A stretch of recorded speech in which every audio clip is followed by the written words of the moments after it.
Okay, we're looking at Acts chapters 12 through 15. The first question is actually dealt with in an entire video by itself. That question deals with the travels of John Mark during these chapters 12 through 15.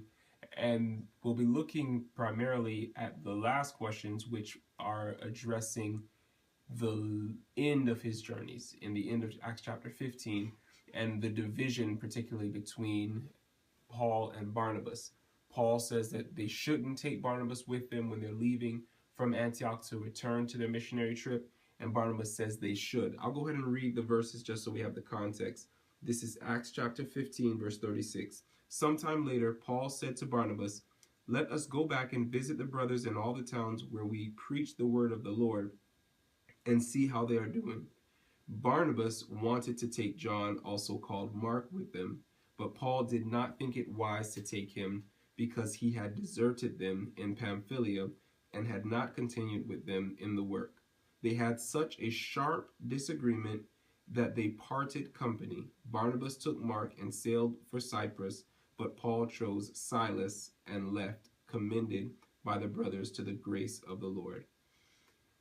The first question is list all the reasons you can think of as to why Barnabas would want to bring Mark on the journey. And then the other question is why Paul would not want to bring him on the journey. So let's think through this a little bit. What are some reasons we can think of? Now, one of the first ones that people like to mention, which is a reasonable charge, we don't know the truth of it, is that Barnabas and John Mark were related. In Colossians chapter 4, verse 10, I'm reading the New International Version. It says that Mark is the cousin of Barnabas.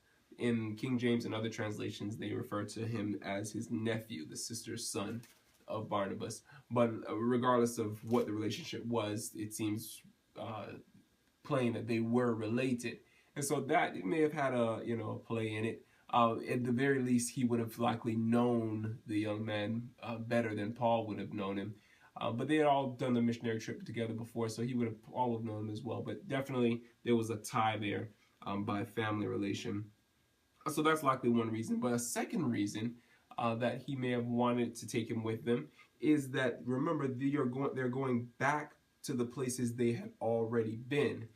In their first missionary journey, they had left from Antioch, which is where they were, and gone to Cyprus, the island of Cyprus.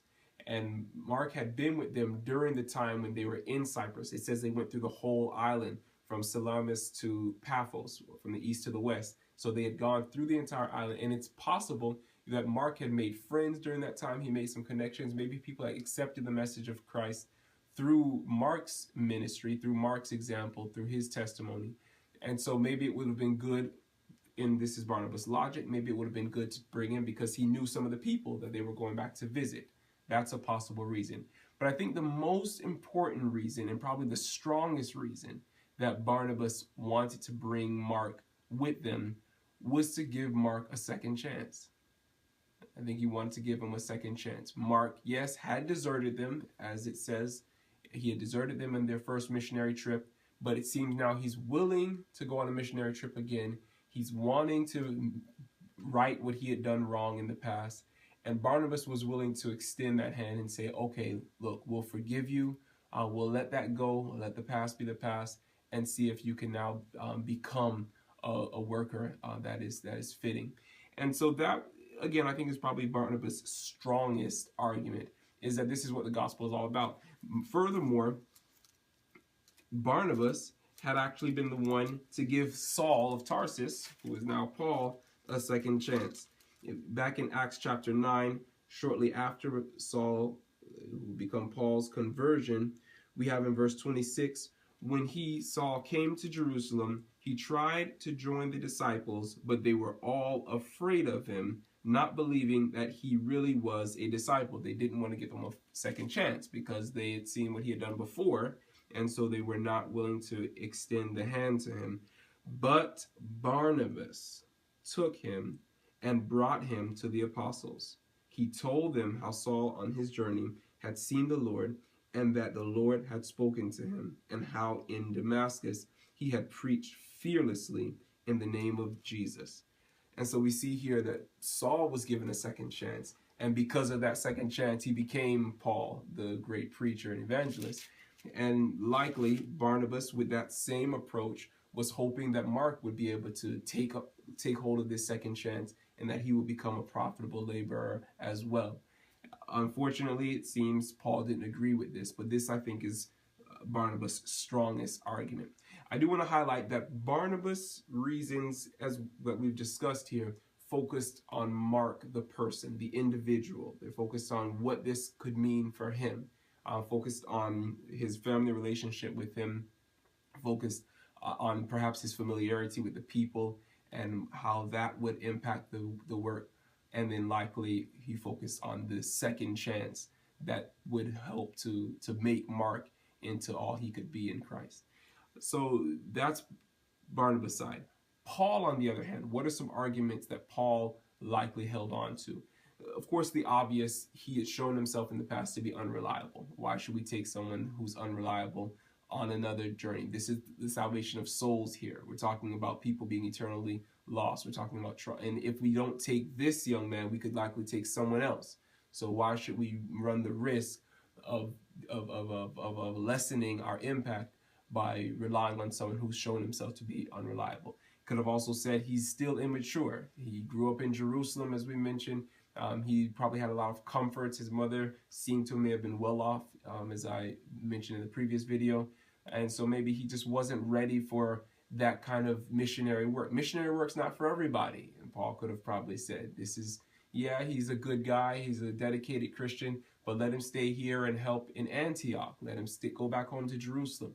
But going out into the mission field may not be for him. He's immature. That's probably or likely one of his other arguments. And I think the last one I want to mention, which I think is Paul's strongest argument, is the credibility of their mission.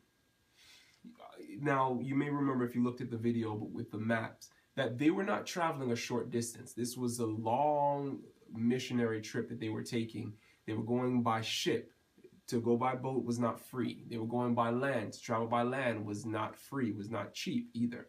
These people would have been using a great amount of resources, and since they were working, during the mission, they probably wouldn't have been self-supporting missionaries. They were likely using church resources. The people in Antioch, all we saw in chapter 11, had means or had money to be able to send to Jerusalem to help relieve the victims of the famine that was coming to Jerusalem. So probably those same believers were the ones who sponsored in Acts chapter 13 their missionary journey. They were the ones who gave the money to provide for them to sail from Antioch to Cyprus, from Cyprus up to Perga. And they were also the ones who would have had to pay for John Mark to travel all the way from Perga all the way down to Jerusalem. And so that money that they used was wasted because they used it thinking he was going on this trip, and he didn't, and used it even to go all the way home, not even to just come back to Antioch, which seemed to have been a shorter distance, but went all the way back home so that he could be with his mother. Again, I'm kind of exaggerating there. But the point is, the credibility of their mission was definitely shot when news got back to Antioch or to whoever had been supporting them of John Mark's departure. And Paul, I believe that was his strongest argument. I don't want to risk that again. Just think of yourself. If you have a missionary come to your church and say, we're raising money to travel to India. We want to go to India and do some work on behalf of Christ. And then you give a significant amount of money, and then you find out that one of the team, not because they get sick, not because they have any emergency in their family, but just because they don't feel like doing the mission anymore, get a plane ticket to fly back from, let's say, somewhere in Europe, because maybe you have to fly to Europe to get to India, who knows. Then they fly all the way back and they get a different ticket, more than the money that they spent to fly to India, to go all the way back home so that they can be with their mother. I don't think you would be happy, nor would you be inclined to give to that mission project again. So I think that was, again, probably Paul's strongest argument, that this is damaging the credibility of their mission, and it's just not worth the risk. So again, Paul's concerns, I think, centered more on the mission itself and how, not necessarily the person.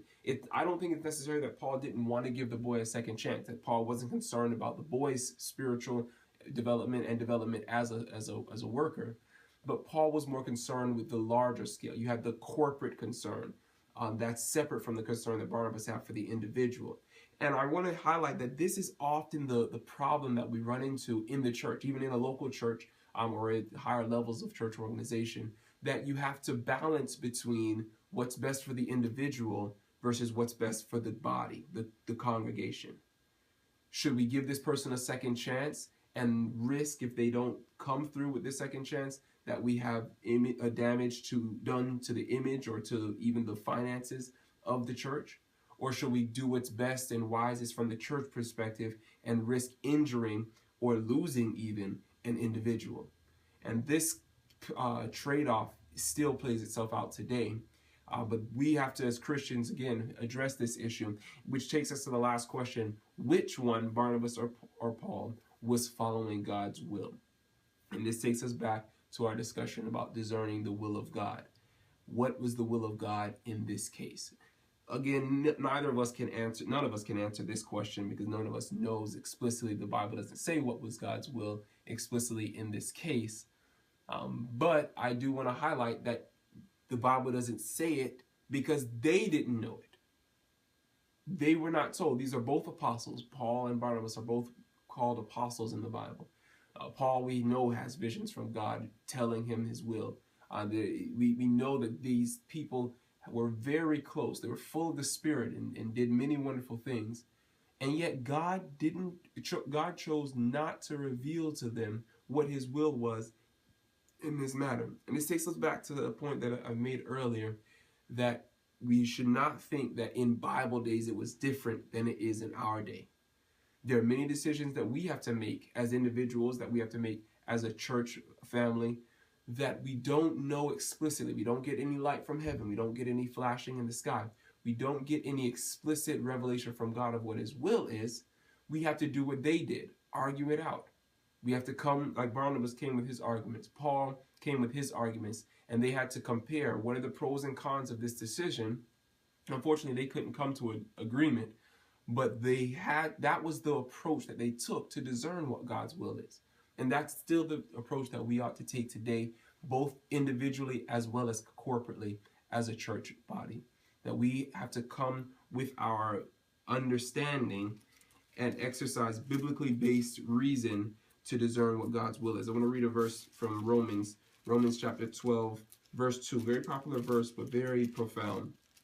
And Paul here says, Do not conform any longer to the pattern of this world, but be transformed by the renewing of your mind. So the renewing of our mind is what enables us to do this next part. Then, having been transformed by the renewing of your mind, then you will be able to test and approve what God's will is, his good, pleasing, and perfect will.